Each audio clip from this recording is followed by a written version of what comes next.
When you deploy multi-user MCP tools and agents to Kubernetes, a common problem is how do you authorize a user to use the agent and then the agent to use tools on behalf of the user. Solo Enterprise for Agent Gateway can help with that. I'll show you a quick demo and then explain how it all works. In this demo environment, I've got an agent written using the ADK framework deployed to Kubernetes. I've got a simple UI that I vibe coded. I've got Keycloak as an identity provider. And then I'm also using the MCP Everything server. So, first of all, we need to log in. We get redirected to Keycloak, and I'm just going to log in as myself. Once I'm logged in, I'll be able to send a prompt to the agent, and we'll see the tool call in action. So here we send the prompt, and we see the agent is able to do the maths using the tool. Let's take a quick look at the tokens I'm using. There are a couple of things I want to highlight in this token. First of all is the subject. So Keycloak issues unique IDs as a subject, and this is what we're going to use to refer to my user throughout the demo. The other claim that I want to highlight is the may act claim. This is what allows us to say to the agent that it is allowed to act on our behalf. And in that claim, we specify which agents we're going to allow to do that. We refer to agents by their workload identity, the service account that they are using in Kubernetes. So that was the user's token. Now let's take a look at the token used by the agent to call the tool. This is a different token. This is a token issued on behalf of the user for the agent. What I've done is log this token into the logs of the agent so that we can copy and paste it and take a look at it. There are three claims that I want to draw your attention to. First of all, the issuer. The issuer on this token is different. It's issued by Glue Gateway, which is a component of Solo Enterprise for Agent Gateway.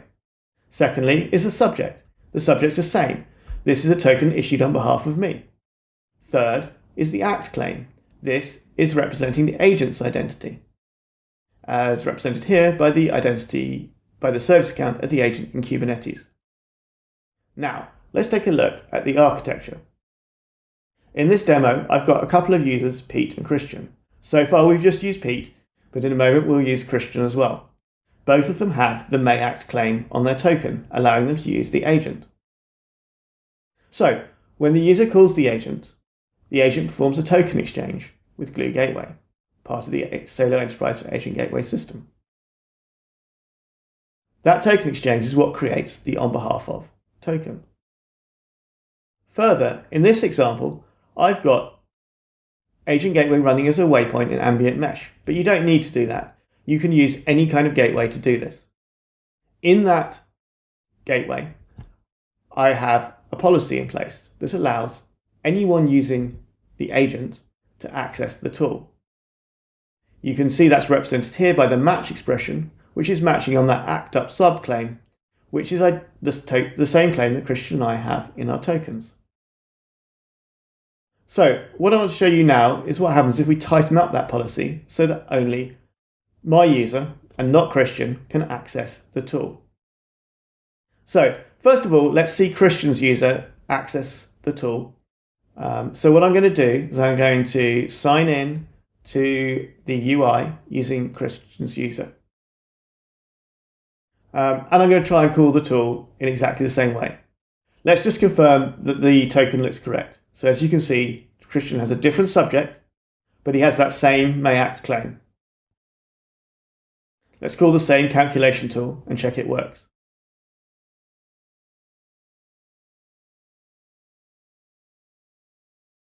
Yep, that's all working. So what we need to do now is tighten up the policy.